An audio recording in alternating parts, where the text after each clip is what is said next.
Kontestasi pemilihan gubernur dan wakil gubernur Jakarta 2024 semakin memanas.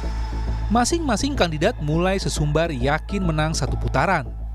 Pasangan calon gubernur dan wakil gubernur Jakarta, Ridwan Kamil Suswono atau Rido, menargetkan menang satu putaran di Pilkada Jakarta pada 27 November 2024.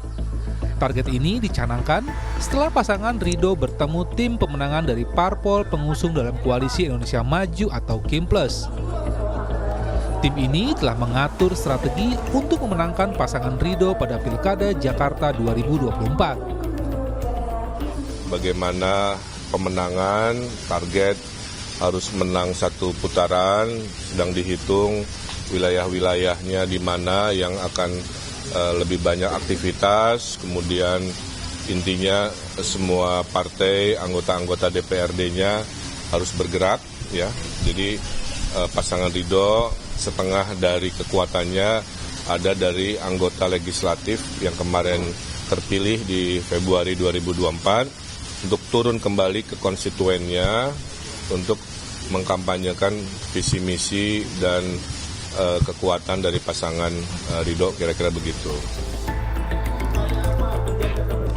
Keyakinan yang sama juga disampaikan pasangan Pramono Rano. Bakal calon gubernur Jakarta Pramono Anung usai menemui kader DPC PDIP Perjuangan Jakarta Barat yakin menang satu putaran di Pilkada Jakarta 2024. Senada dengan Pramono, sang pendamping Rano Karno juga mengungkapkan targetnya di Pilkada Jakarta. Rano bersama Pramono ingin merangkul pemilih di Jakarta untuk bisa bersama-sama memenangkan dalam satu putaran saja. Ya semua yang bertanding harus yakin dengan satu putaran. Kalau enggak ya ngapain kita bertanding kan gitu ya. Sama, kita juga target satu putaran. Setiap kita pasti harus mencapai satu. Kalau dua capek, ngos-ngosan. Semua kita berusaha. Makanya kita gerakan masyarakat gitu. Sementara bakal calon gubernur dari jalur independen, Dharma Pongrekun, enggan mengomentari dua pasangan calon di Pilkada Jakarta, Ridwan Kamil Suswono dan Pramono Anung Rano Karno yang saling klaim bisa menang satu putaran. Dharma ingin fokus bagaimana meyakinkan warga Jakarta untuk memilih yang terbaik untuk memimpin Jakarta 5 tahun ke depan. Pertama, saya tidak menganggap beliau-beliau kedua paslon adalah sebagai rival, tetapi sebagai mitra untuk melatih diri kita untuk bisa melihat lebih bijak siapapun nanti. Yang penting apakah mementingkan kepentingan rakyat atau tidak. Karena itulah kami ada untuk berkontestasi, berjuang untuk meyakinkan siapa dan bagaimana dan kenapa rakyat harus memilih untuk memperjuangkan atau menentukan nasibnya 5 tahun ke depan, bahkan seterusnya.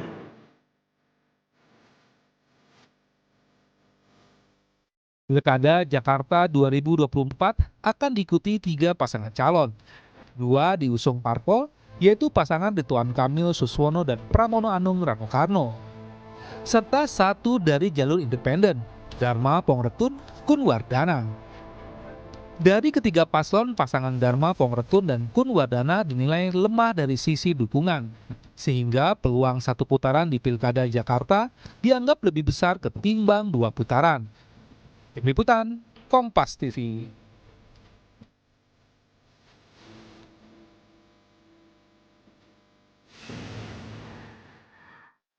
Lalu seberapa besar peluang Pilkada Jakarta berlangsung satu putaran? Untuk membahasnya sudah bergabung bersama Rumah Pilkada hari ini Direktur Eksekutif Carta Politika ada Yunarto Wijaya.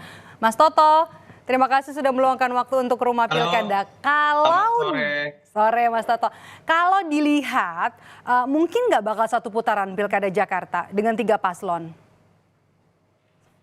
Sangat mungkin ya, walaupun kalau kita bicara matematika politik, secara matematika kan 3 pasang ini tidak mudah mendapatkan 50%. Tapi pertanyaannya adalah apakah pasangan independen ini serius? Karena ada pertanyaan dari publik ketika kemudian ada permasalahan dalam verifikasi, ada banyak KTP bodong. Bahkan sempat dianggap ini akan jadi calon bonekanya Ridwan Kamil saja. Dalam konteks saat itu orang curiga dengan settingan yang terjadi pada pasangan Kim Plus, kira-kira seperti itu, yang menyebabkan Ridwan Kamil kok berani gitu pindah dari Jawa Barat ke Jakarta. Kan dicurigai saat itu saat belum ada perubahan aturan threshold lewat keputusan MK bahwa yang akan mungkin maju hanya Ridwan Kamil dengan Suswono melawan Dharma Prengkun. Itu yang menyebabkan orang mengatakan ini pasangan yang mungkin dianggap belum tentu serius. Kalau itu yang terjadi, masih mungkin buat dua pasangan yang katakanlah serius, dalam hal ini Ridwan Kamil Suswono dengan Pramono Rano Dul Karno, untuk kemudian bisa mendapatkan angka 50%. Dan kalau bicara di atas kertas, memang saya meyakini tingkat pengenalan dari Ridwan Kamil lebih tinggi ya dibanding Mas Pramono Anung. Kenapa? Karena bergerak sudah lebih lama, memang manusia elektoral lah. Pram ini tokoh yang terkenal di politik, tapi sudah lama tidak ada di gelanggang elektoral. Karena dulu menjadi anggota DPR, tapi setelah itu lebih banyak pekerjaan teknokratis, terutama setelah menjadi Seskap. Tapi kan kita tahu juga bahwa ketika kemudian nanti ditetapkan resmi oleh KPU, itu siapapun biasanya tingkat pengenalannya akan naik dengan sendirinya. 40%. Disitulah peluang dari Pram dan Dul, katakanlah menurut saya itu bisa menjadi sebuah pertarungan menarik melawan Ridwan Kamil dengan Suswono. Tantangan selanjutnya kalau buat Ridwan Kamil dengan Suswono menurut saya adalah kalau kita coba baca timeline-nya tadi kan awalnya kan RK Suswono ini kan diposisikan melawan Dharma Prengkun atau lawan kota kosong. Artinya cenderung tidak bergerak pun akan menang. Kira-kira gambaran seperti itu. Jadi orang ada yang curiga Kim Plus jangan-jangan memang sebelumnya belum pernah punya strategi yang serius. Bersiap-siap untuk bertarung secara serius. Nah pertanyaannya sekarang apakah akan seserius itu? Itu yang menurut saya akan jadi pertanyaan besar, mengingat kita tahu yang maju adalah calon Golkar, sementara ketua kelasnya ini dari Gerindra. Pertanyaan apakah Gerindra akan serius dan partai-partai lain yang juga tergabung di Kim Plus akan serius, karena sempat ada sebuah peristiwa tuh Ahmad Sahroni ditunjuk tapi kemudian tidak jadi. Batal, oke. Jadinya Riza Patria ya, karena mungkin faktor parpol yang ada di belakang RK Suswono banyak ya begitu ya, sehingga untuk nanti memutuskan jadi agak susah. Tapi kalau Mas Toto tadi bilang sepertinya karena tadi hanya melawan kota kosong atau juga melawan satu pasangan independen, tidak ada strategi yang disiapkan secara serius oleh pasangan RK Suswono, tapi dari pernyataan yang terakhir yang disampaikan oleh RK Suswono, baik juga dari pasangan Pramono Anung Rano Karno, menyatakan ini optimis banget nih bakalan ada satu putaran. Padahal kalau kita lihat dari Pilkada Jakarta sebelumnya yang diikuti oleh 3 pasangan calon juga, ini potensi 2 putaran sangat besar karena ada perpecahan suara ketiga kubu. Yang Anda lihat kalau untuk Pilkada kali ini?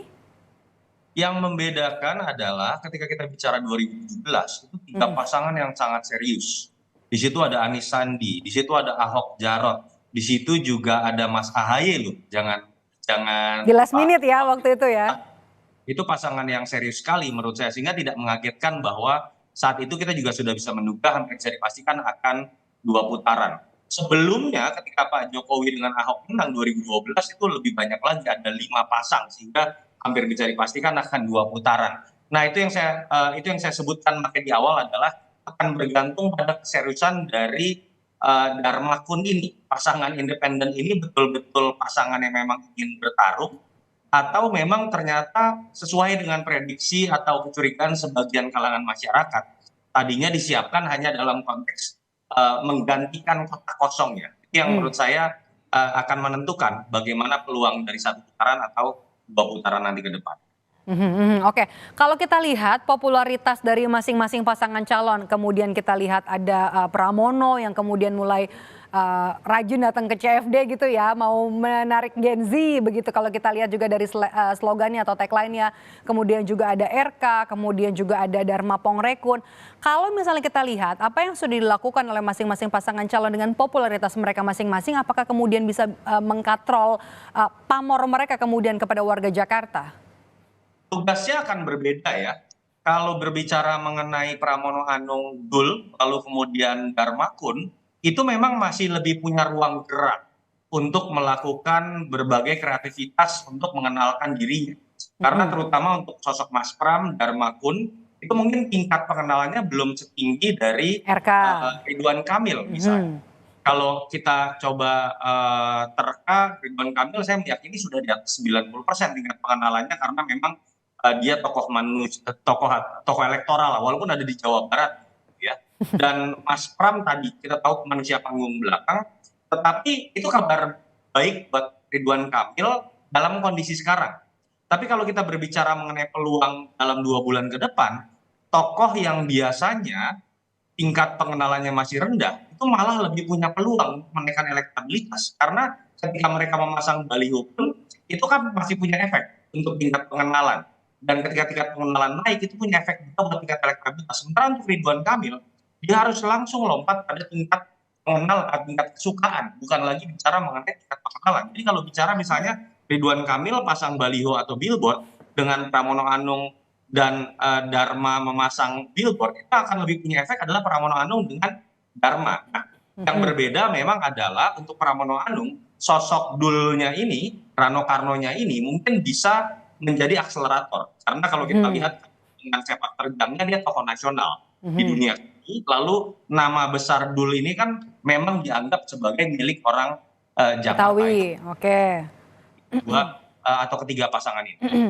Oke, kalau kita bahas soal kebijakan populis ini sepertinya belum bisa disampaikan, tidak sejalan dengan apa yang disampaikan kalau optimisme dari RK Suswono dan juga Pramono Rano kalau nanti bakalan satu putaran. Sementara kan kalau kita berkaca nih ya pada Pilpres 2024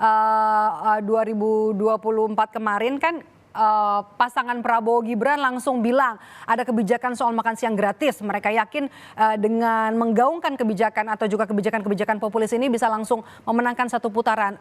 Mereka ini masih menunggu masa kampanye atau masih wait and see nih? Iya, tentu saja nanti kita akan lihat setelah penetapan ya, karena visi misi dan program akan masuk. Tapi di sini sebenarnya sudah dari beberapa minggu terakhir kita sudah bisa melihat perbedaan-perbedaan dari antar pasangan calon ini ketika melakukan positioning terhadap program-program populisnya. Kalau kita lihat Ridwan Kamil dengan Suswono agak bombastis. Infrastruktur karena ya. beberapa statement yang muncul kan misalnya terkait dengan Kang RK, Kang Emil ingin mengatakan bahwa Jakarta Utara akan jadi seperti Dubai, lalu bicara mengenai giant seawall misalnya. Jadi proyek-proyek yang sifatnya mercusuar.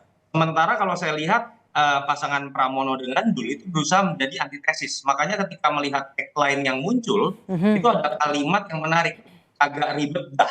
Itu agak ribet dah itu selain khas gaya Betawi, tetapi juga ingin menunjukkan bahwa saya akan tampil untuk berbicara mengenai hal-hal yang konkret, yang di depan mata.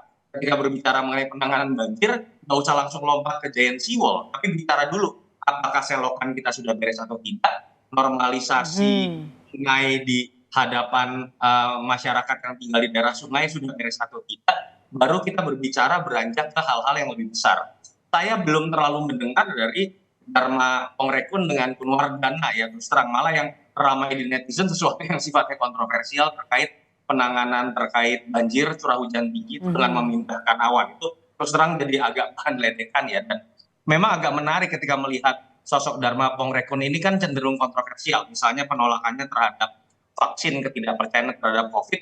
Kebetulan ketua tim sesnya juga Ibu Siti Fadila, orang yang juga tidak percaya terhadap COVID. Jadi saya pikir ada sebuah problem yang mungkin harus ditembus secara psikologis, mengingat kontroversi dari ketua tim ses ataupun bahkan sosok calon gubernurnya. Oke. Betul. Oke.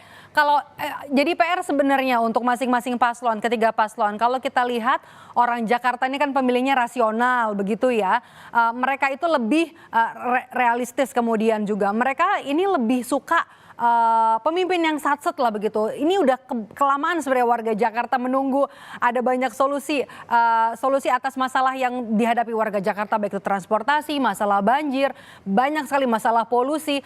Kalau misalnya kita bisa lihat dengan tipikalnya warga Jakarta dengan segala macam permasalahan, sederet masalah yang ada di Jakarta, harusnya tiga paslon ini lebih melihat peluang apa sih untuk mendekati warga Jakarta?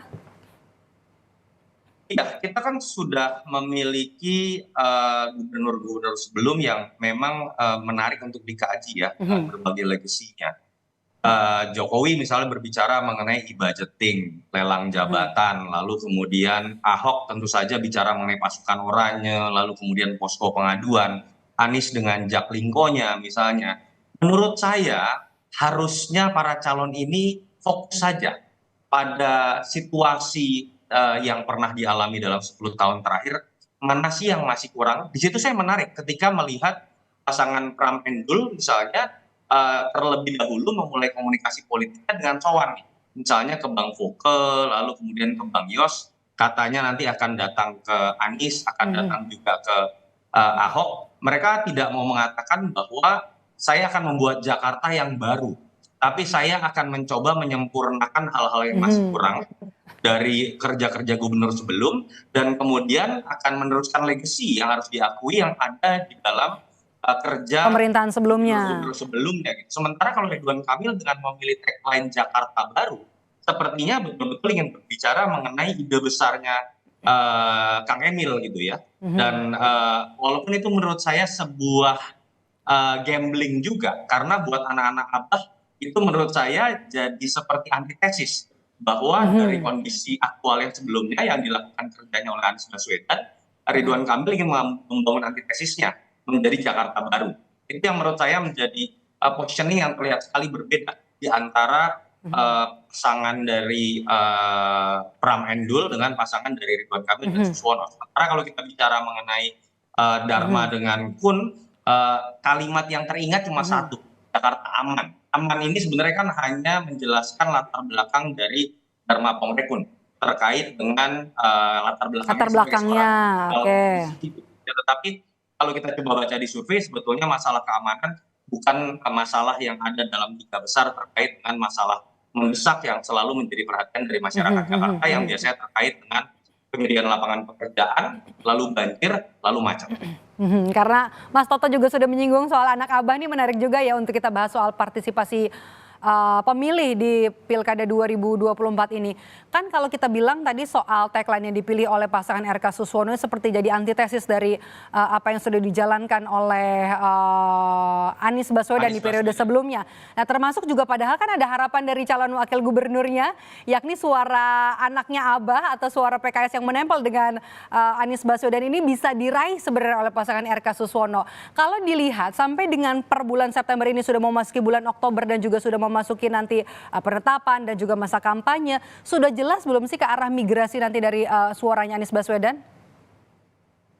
Saya pikir belum bisa dilihat ya, apalagi sekarang kan ada upaya untuk kemudian membangun sebuah gerakan mencoblos ketiganya. Walaupun saya pribadi tidak terlalu setuju ya dengan gerakan seperti mengajak golput ini kan, katakanlah mereka tidak terlalu puas dengan ketiga nama yang masuk di kotak suara, tapi anak-anak Abah ini harusnya tetap menyadari bahwa ketika mereka mencoblos tiga-tiganya pun nanti tetap akan terpilih satu di antara tiga itu gitu. Jadi lebih baik mereka memilih yang lebih sedikit keburukannya. Kalau itu kita bicara mengenai aspek demokrasi.